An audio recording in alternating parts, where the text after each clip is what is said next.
Bom dia, pessoal. Bom, meu nome é Tatiane Moreira. Eu sou formada em administração, tenho uma especialização em segurança da informação e sou profissional de conscientização e segurança da informação certificada no SANS Institute. E eu trabalho na Petrobras. Eu deveria ter falado isso com a primeira página. Então, na Petrobras, né, quando eu comecei a trabalhar com segurança da informação, a gente teve um grande desafio, porque era uma área nova, uma área que não era tão conhecida, assim, com tanto alcance dentro da companhia, né? Mas eu sempre gostei, né, da área de comunicação também, sempre me identifiquei, até ouvindo a colega que palestrou agora, estou no caminho certo, que eu venho fazendo mini cursos, venho tentando me especializar e buscar novas ferramentas, porque a área de segurança da informação na Petrobras foi bem complicado da gente conseguir saber como a gente ia alcançar o nosso público interno, né? A gente não tem perfis externos, eu não publico em nome da segurança da informação no LinkedIn, não publico no Instagram, a gente não tem perfis oficiais, né, nas redes externas.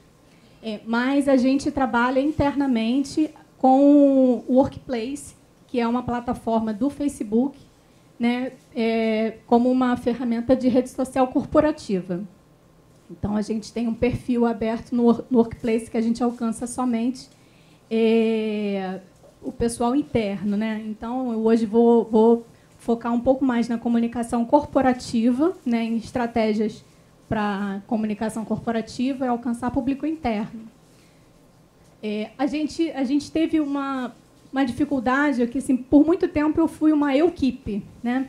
Era eu que fazia material, era eu que fazia comunicação, e isso foi assim, uma grande oportunidade também de eu entender como funcionava e de eu poder arriscar, de eu poder fazer testes, né?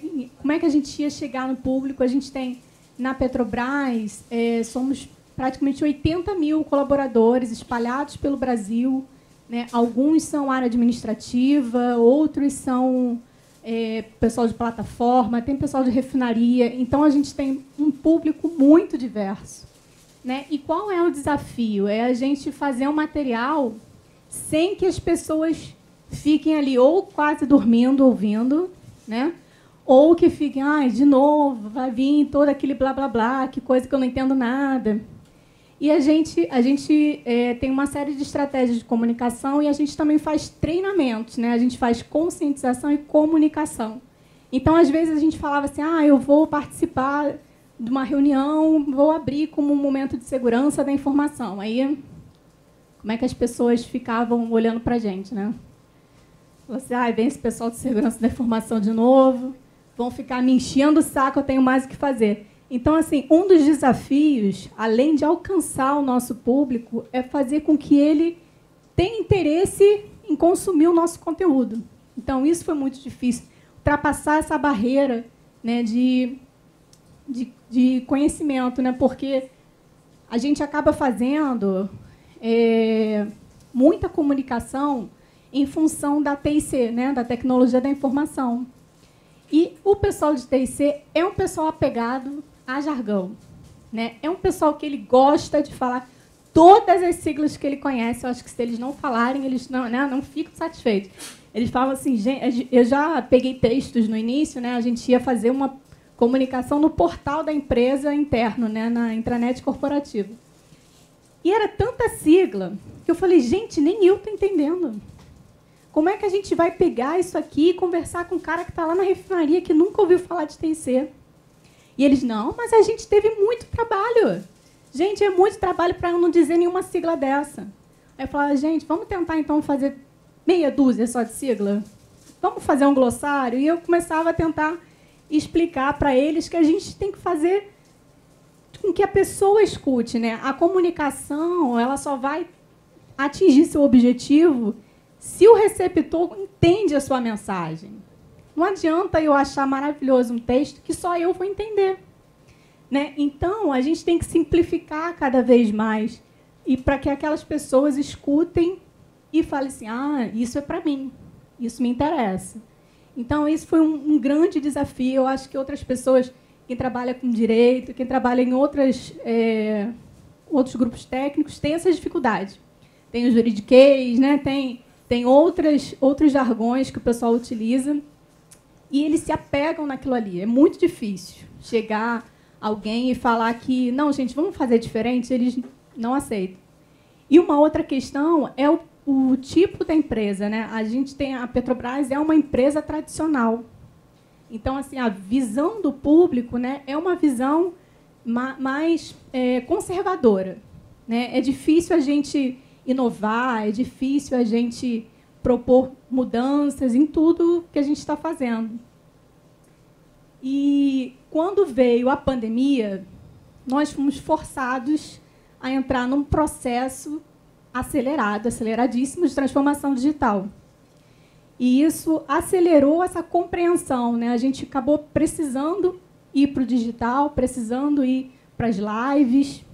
E, então, a gente acabou sendo obrigado a consumir um outro tipo de conteúdo.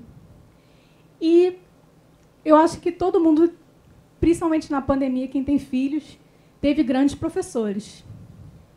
Eu acho que crianças são nossos grandes professores de linguagem simples, né? Eu não sei quantos aqui têm filhos, quantos convivem, né, com crianças em sua rotina, sabe que é um desafio diário você conversar com uma criança, você explicar qualquer coisa para uma criança. Eu tenho 3 filhos, então eu tenho que todos os dias administrar conflitos, né? Eu tenho que fazer todos eles entenderem a mesma coisa. Então, não adianta a gente falar de uma forma assim, rebuscada, né? A criança não vai entender. E quando ele bater o pé e fala, não, aí você argumenta de novo. Então, eles são grandes professores. Conversar com crianças te treina todos os dias a linguagem simples. Então, o que eu aprendi com eles nesse tempo todo? Eu tenho que usar palavras simples, palavras que eles conhecem. Eu tenho que levar em consideração a bagagem que eles têm de conhecimento sobre aquele assunto, né? Não adianta... tem um caso que eu sempre falo de uma criança que eu acho muito interessante. Ela já tinha uns 5 anos e falaram, não bota o dedo na tomada que você vai levar choque. Aí ela olhou, tá bom. Todo mundo saiu, ela foi lá e botou o dedo na tomada. Aí, mas você já é grande, a gente falou que você ia levar choque. Ela, mas eu não sabia o que era choque. Gente, né? Ela não tem a bagagem para aquilo ali. Então, não adianta. Para você fez aquela comunicação pensando no que você sabe. Mas e o que o público, né? O que aquela pessoa que está ouvindo sabe? Então, isso você tem que pensar nas palavras que aquele público conhece, né? Frases curtas. Alguém já deu sermão para uma criança? Ela para mais do que 15 segundos para te ouvir? Não para. E hoje, né, os estudos falam que você tem 3 segundos para captar a atenção do seu leitor. Se aquela comunicação que você faz, aquele vídeo que você postou, os 3 primeiros segundos não forem interessantes, ele abandona o seu conteúdo. Então, as crianças hoje nascem com uma outra mentalidade e o mundo tem outra mentalidade. O mundo está muito rápido, nosso pensamento está muito acelerado. Então, pensando nisso, nada mais justo do que você começar a falar aquilo que é a sua mensagem principal, é o mais importante, né? Então, cuidado com a hierarquia da informação. Siga uma sequência lógica. Fala primeiro aquilo que é o seu recado principal. E aí, depois, você vai falando as informações secundárias. Tem empatia, né? Pensar naquela pessoa que está lendo. Ela vai entender aquela mensagem, de novo, das crianças, né? Aquela palavra conhecida está num contexto fácil dela compreender, né? Além de você usar uma palavra simples, você está conseguindo trazer um contexto que ela vai entender, né? Fazer uma analogia, falar de uma brincadeira, contar uma historinha lúdica. Então, tem assuntos que você não consegue falar diretamente para a criança. Mas se você envolver ele numa coisa lúdica... Então, isso é a forma como você vai passar aquele conhecimento. E tudo isso aqui faz parte, né, de maior, que são diretrizes de linguagem simples, né? Que tem a Heloísa Fischer, que é uma jornalista, ela é referência no Brasil de linguagem simples, e ela tem um curso que tem 20 diretrizes. Então, dentre o que eu aprendi com meus filhos, tem 4 diretrizes aqui que eu destaquei como principais, mas que não menos importantes do que as demais. Então, como é que a gente constrói, né? Como é que a gente pensa num texto, né, descomplicado? Como é que a gente vai alcançar uma comunicação em que a gente... O que a gente tem que pensar, né? A Heloísa Fischer ela até fala, eu demoro a escrever para você ler rapidamente. Dá trabalho, demora, porque você tem que ter um conhecimento prévio do seu público, o que ele quer saber, de que forma você vai escrever aquilo.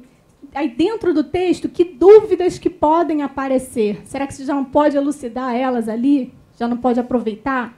Como é que você vai montar esse texto? Como ele vai acessar a informação? Ele está no celular? Ele está no computador? Então, você vai fazer um formato que fique agradável à leitura dele. Né? Escrever sempre na ordem direta, né? Passiva, às vezes, confunde quem está lendo. Uso de verbos. É muito importante que a gente deixe bem claro qual é a intenção daquele texto, aquela comunicação, o que ela quer de você, o que ela quer que o usuário faça. Né? É muito ruim ele terminar o texto e falar assim, e daí? O que eu tenho a ver com isso? Né? Então, é importante que você deixe claro qual é a ação que você espera. Elementos visuais é muito bacana, não só pela beleza do conteúdo, né? Mas porque a nossa mente ela processa melhor, né? Ela vai fixar aquele conteúdo com mais facilidade.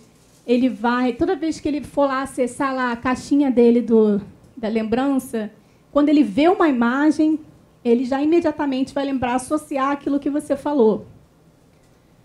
Então, como a colega também falou, cuidado com a fonte, né? Às vezes as pessoas adoram fonte manuscrita. Né? Fonte manuscrita é lindo, mas é muito difícil de ler, gente. Então, às vezes, a gente usa uma fonte que, para a gente, é lindo. Ficou lindo esse negócio. Mas a pessoa que vai ler não vai pensar. E a comunicação tem que ser focada em quem vai ler. Né? Atenção ao contraste. Eu gosto muito de fazer as coisas dos aniversários dos meus filhos. E eu já errei com isso. Eu fazia aqueles imãs de geladeira, né? Que é cafonérrimo, mas a gente sempre adora, né? As avós, então, adoram fazer coleção na geladeira, adoram. E aí, às vezes, eu fazia um ou outro. Quando eu imprimia, estava sem contraste. O nome com fundo. Aí eu olhava na hora e falava assim, caramba, não sei por que não ficou legal. Hoje eu olho lá a minha coleção na minha geladeira e eu vejo. Falo, poxa, não tinha contraste. Então, hoje eu aprendi, né, com os meus cursinhos, mini cursos, eu preciso de um contraste para facilitar a leitura, para ela não ficar cansativa, para ela não ficar ali assim, né, vendo aquela letra branca num fundo claro. Então, é importante. Então, sempre que as pessoas compreendem, entendem aquilo que a gente está passando, a gente está dando um okzinho lá que a comunicação foi eficaz. Então, a linguagem simples hoje, ela é a ponte que nos leva às pessoas compreenderem, porque cada vez mais é necessário que as pessoas tenham uma... Já aconteceu comigo também. Às vezes eu recebo um e-mail que o título do e-mail tem tanta sigla, aí eu falo assim, gente, não deve ser para mim, mandaram errado, eu não estou entendendo nada. Então, a linguagem simplificada, pensando no outro, se ele conhece tudo aquilo, porque o pessoal de TI, eles gostam de dar apelido até para o sistema que eles criam. Né? Eles abreviam o nome do negócio e acham que você sabe, que você também dá aquele apelido carinhoso. Então, é difícil. Então, sempre que a gente tem esse tipo de jargão, a gente tem que ter cuidado com o outro. Né? Poxa, o outro vai entender tudo isso? E por quê? Por que a gente fala tanto que a comunicação precisa ser focada no usuário? Por que é tão importante a gente simplificar, pensar em quem está lendo? 3 em cada 10 pessoas não compreendem textos complexos. né? Isso é dado do INAF, né? Elas não conseguem ler um texto longo, não conseguem... 3 em cada 10. Né? E 12%... INAF, o Instituto Nacional de Alfabetização. Tem 12% da população brasileira, entre 15 e 64 anos, é proficiente em leitura. O que é proficiente em leitura? São pessoas que conseguem ler textos longos, fazer inferências ao longo do texto, conseguem elaborar textos um pouco mais complexos, conseguem ter um conhecimento, né, prévio de algumas informações para que elas consigam associar, fazerem referências ao que você está falando. Então, um método também muito bom é começar pelo porquê. Sempre que você faz um texto, às vezes a pessoa tem mania de começar justificando, né? Devido à ausência, justifica o porquê que está fazendo a comunicação.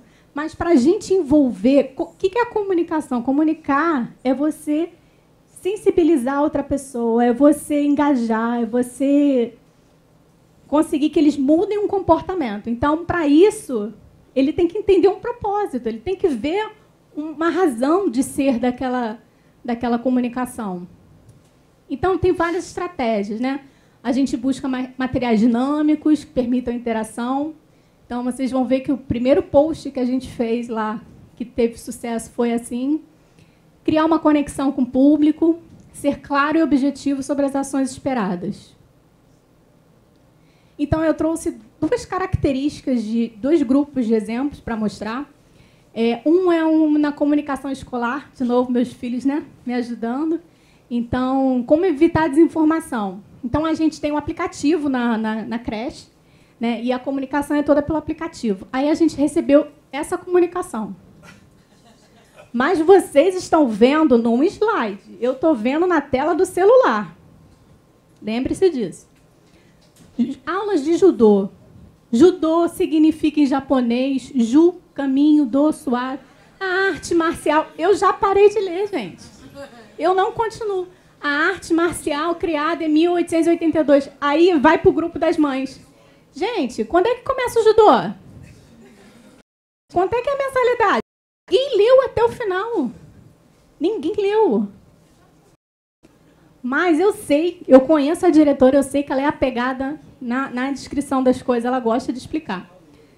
Então, a gente pode sugerir uma mudança na comunicação. Primeira coisa, por que eu vou colocar meu filho na aula de judô?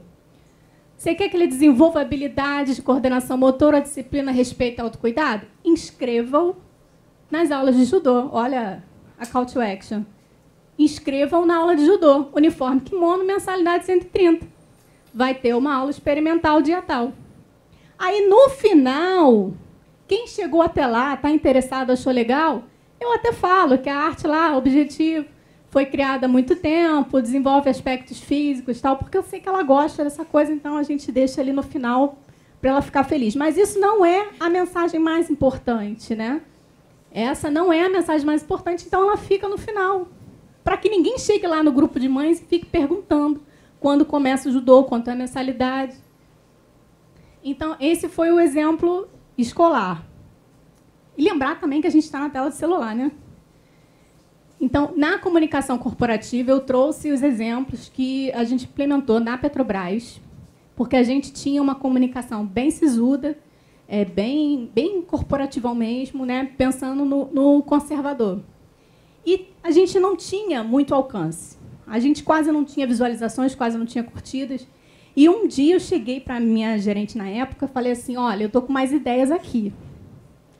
Mas tem que ter aí uma autorização. Você vai comprar? Vou te mandar, ó. Então, a gente costumava fazer assim, né? Posts mais longos, bem educativos, né? A gente faz tanto de datas temáticas, temas de conscientização, temas de segurança da informação e traz algumas notícias da internet como exemplos, né? Então, a gente sempre fez posts mais longos. Então, tá lá, ó, 729 visualizações, 21 curtidas e nenhum comentário. Comentário ali dentro é coisa rara. Ninguém quer comentar nada. E aí eu fiz esse primeiro post diferente. Eu botei um texto curto, um convite de interação. Quais são as 3 primeiras palavras? É uma coisa boba, gente. É uma caça-palavras, né? 3 primeiras palavras que você vai ver e tal. Convite para interação, uma abordagem leve do tema. São todos relacionados à segurança digital e uma linguagem mais simples. Eu lembro do dia, até hoje eu me lembro do dia que eu acordei e meu telefone estava lotado de notificação. Foram 63 comentários. Foram mais de 3.500 visualizações para um caça-palavras. Então, a gente continuou. Obviamente, minha chefe adorou, né? A gente fez sucesso. Ela gostou. E aí a gente tem, em outubro, a gente tem um mês, o Cyber Month, né? É uma iniciativa mundial que a gente tira um mês para a gente, toda semana, ter algumas postagens, e é a mesma postagem com o mesmo tema no mundo todo. Então, esse foi o Cyber Month 2022. Fez parte do Cyber Month. Esse foi o post mais visualizado de 2022. Foi uma chargezinha que eu traduzi, uma charge do Dia das Bruxas, encerrando o Cyber Month. Então, uma abordagem divertida, né? Uma mensagem simples, bem-humorada, apesar de trazer ali duplo fator de autenticação, antivírus, tem uma pegada do tema, mas ele é uma abordagem divertida. E fez um super sucesso. Foi o post mais visualizado. Então, ó, aprendi, o pessoal gosta de uma abordagem divertida. Esse foi o segundo post mais visualizado em 2022. O que ele traz para a gente? O uso de analogia. Então, não sei se todo mundo consegue ver, mas aqui é um exemplo, né, de uma porta com cheetos fechando, né, e uma outra porta cheia de tranca, dizendo a diferença de segurança. Aqui, quando você não troca o usuário e senha padrão do roteador do Wi-Fi, e aqui é quando você coloca uma senha forte no seu roteador. Então, é uma brincadeira que é a fechadura cheeto. E foi o segundo post mais visualizado de 2022. Ao mesmo tempo em que mais de 4.400 pessoas estão vendo, todas vão lembrar. Quando comprarem um roteador novo, vão logo perguntar, gente, vamos trocar? Porque todo mundo vai gravar essa imagem dos cheats. E o terceiro, não reparem, ficou esquisito, era meu primeiro. Eu estava iniciando nisso. A gente teve a ideia de eleger uma pessoa como cara, né? Cara daquele perfil, para gerar uma identificação do público, né? Algumas pessoas criam um mascote. E a gente, por questões de verba, a gente não tinha como criar um mascote. Eu não sabia fazer um mascote. Não tinha dinheiro para contratar um mascote. E o Keep. Então, eu gravei a mim mesma. E me usei ali como... me elegi ali, a pessoa. E, graças a Deus, foi bem aceito. As pessoas gostaram, tiveram uma identificação. As pessoas, elas olham para ali e falam assim, eu sei com quem contar. Eu sei que tem uma pessoa ali... Aí eu faço uns vídeos e eu vou falando, e vai aparecendo as coisas, e troco os vídeos, eu vou fazendo uns vídeos interativos. E as pessoas entendem como se estivessem conversando comigo. Teve até um post que a pessoa comentou, fez um comentário que parecia mesmo que ele estava me respondendo, ele estava conversando comigo ali no comentário. Então, o público ter uma identificação com uma pessoa, com um mascote, é bacana também para a gente conseguir um engajamento, para a gente conseguir atrair e reter o público. Dito tudo isso, eu trouxe aqui alguns resultados que nós conseguimos com essas mudanças. Então, a gente começou em outubro de 22. E, com relação ao primeiro post lá daquele caça-palavras, né, a gente conseguiu um aumento de 380% das visualizações e mais de 270% de interações. Né? As interações são curtidas, comentários. Então, esse foi o momento que a gente conseguiu em relação ao primeiro post que nós colocamos. Né? E se a gente olhar para o mais visualizado do ano, a gente aumentou mais de 600% as visualizações.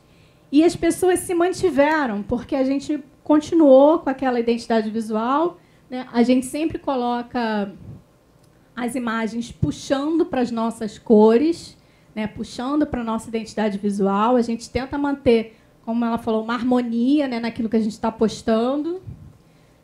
A gente mantém mais ou menos a pegada, alternando entre postagens com interação, postagens informativas, tem as de comunicação.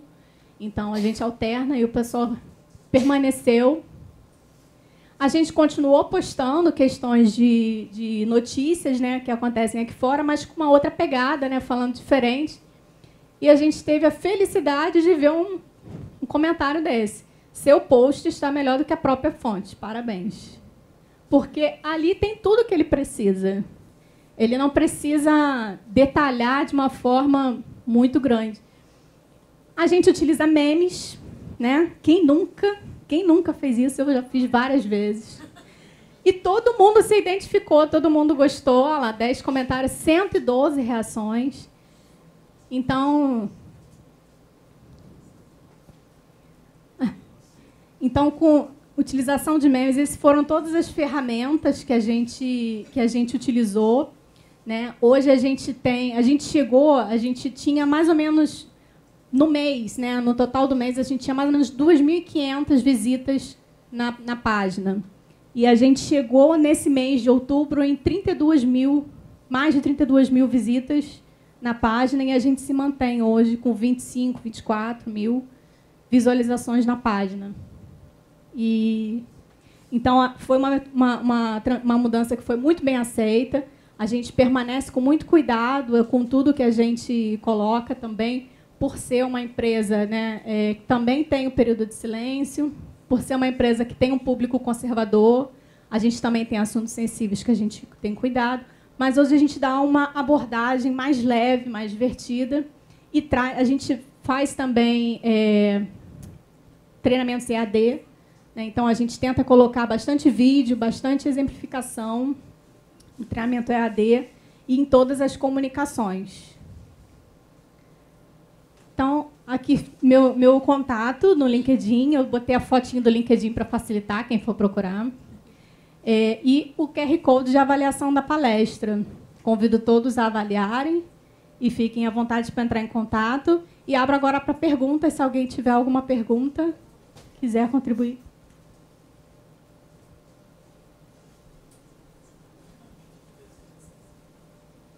Tudo bem, Tatiane. Eu sou professora universitária, eu comecei dando aula em Macaé, que é um público super marcado pela Petrobras. E em Macaé você tinha meio que umas castas, né? Quem era, de fato, do quadro fixo da Petrobras, quem prestava serviço e quem não era ligado à Petrobras diretamente e girava em torno daquela economia. Como é que vocês se comunicam com esse terceirizado, com esse público flutuante que não é vinculado diretamente à companhia? Hoje, a gente publica essencialmente no Workplace, que é o corporativo interno. E nesse, ele não faz distinção se é um funcionário Petrobras ou se é um terceirizado Petrobras. Ele não faz distinção, todos podem acessar. Então, o que a gente faz, a gente tenta alcançar o pessoal que a gente chama das pontas, né, que está em Macaé, que está numa plataforma, com materiais mais simples e curtos para que eles possam desdobrar, para que eles possam levar, apresentar, ou a gente fala para eles nos convidarem. Hoje a gente tem mais uma pessoa que está entrando para o grupo, né, para o time. Então, a gente está pedindo para eles nos convidarem para a gente ir até lá e conversar com eles. Então, já teve publicação no Workplace da pessoa fazendo, que a gente tem o momento de segurança, né? Então, tem 5 minutos antes de cada reunião que faz uma apresentação relativa à segurança. E ele fez sobre o Cyber Month, e mostrou lá, tiraram foto deles fazendo aquele momento de segurança com o conteúdo do Cyber Month e mandaram para a gente. E a gente postou no Workplace para valorizar aquela iniciativa. Então, é um público mais difícil porque eles estão mais distantes. Geralmente, a gente tem um acesso maior do pessoal administrativo. Mas a gente tenta estar presente. A gente tenta ir até eles. No nosso EAD, ele foi obrigatório. Então, a gente teve mais de 70 mil pessoas que fizeram EAD. Então, eles acabam vendo o nosso nome também no conteudista e entram em contato. E aí a gente tem lá a política, eu tento responder todos, para ter material para todos e tirar dúvidas de todos, para que eles lembrem que eles podem contar com a gente.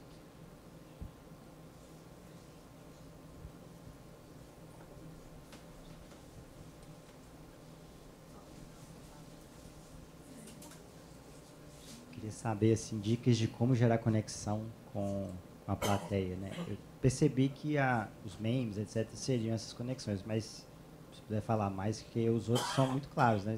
Se há contraste, mas gerar conexão, aí já precisamos de dicas. Então, gerar conexão realmente é o mais difícil. E a primeira coisa que você precisa é conhecer o seu público. O que ele gosta, quais são os temas que vão pegar. Às vezes é um pessoal que adora jogar tênis. Então, se você fizer analogias com tênis, vai ser maravilhoso para eles se identificarem e entenderem o que está passando. Ah, está na época de Copa do Mundo, todo mundo está imbuído naquilo ali. E a gente usa, como ela falou, uma trend ali, a gente usa aquilo ali para que todo mundo já está naquele clima. Às vezes é um mascote. Então, cada público, cada grupo, ele vai se identificar de uma forma. E aí é tentativa e erro. Então, a gente optou por fazer a conexão com uma pessoa, né? Então, conforme a gente nota que conforme a gente posta vídeos como se a gente estivesse conversando numa linguagem um pouco mais coloquial, a gente gera mais conexão com o público do que quando a gente faz um vídeo de treinamento. Eu participei de um treinamento uma vez da TIC. E era um vídeo de 1h50 e a pessoa falava assim: neste treinamento, vamos demonstrar. Ninguém conseguia, todo mundo acelerava e ninguém entendia nada. Então, é você unir tudo aquilo, é você juntar. Tem gente que não vai gostar de meme. Tem grupos que, se você postar meme, você vai perder completamente a conexão. Então, é você primeiro fazer uma avaliação do seu público, porque a sua comunicação tem que estar focada nele. Sempre que o que ele vai te dar de resposta. Então, cada grupo ele vai ter uma estratégia. Não tem tanto a bala de prata, entendeu? Mas esses tipos que eu trouxe são tipos bem conhecidos, são assim, tipos que costumam funcionar para uma maioria. Né? É porque a gente, na Petrobras, por exemplo, a gente fez com muito cuidado cada teste, porque é um grupo mais conservador. Então, a gente podia perder muita gente colocando meme. Então, a gente tem que ter cuidado com o tipo de meme que a gente está colocando. Se ele não vai ser agressivo de alguma forma, se ele não vai trazer nenhum caráter discriminatório, então, é um pisar em ovos ali no início, até você entender o contexto.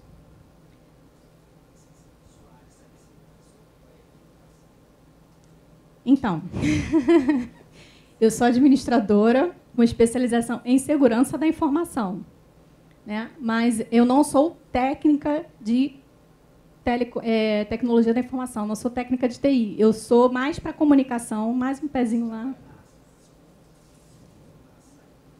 na Cyber. Mas eu sou o braço de comunicação da Cyber. Entendeu?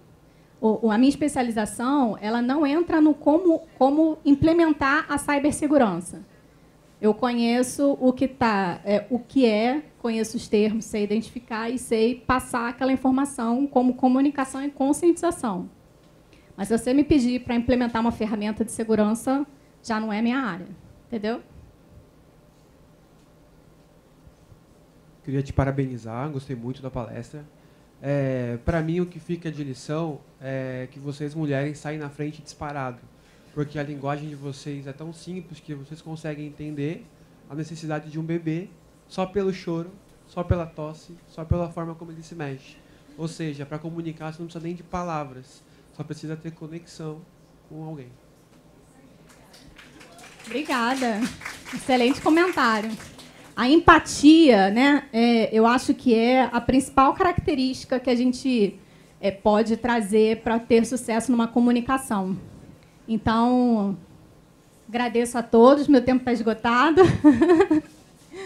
Agradeço muito e avaliem a palestra, por favor.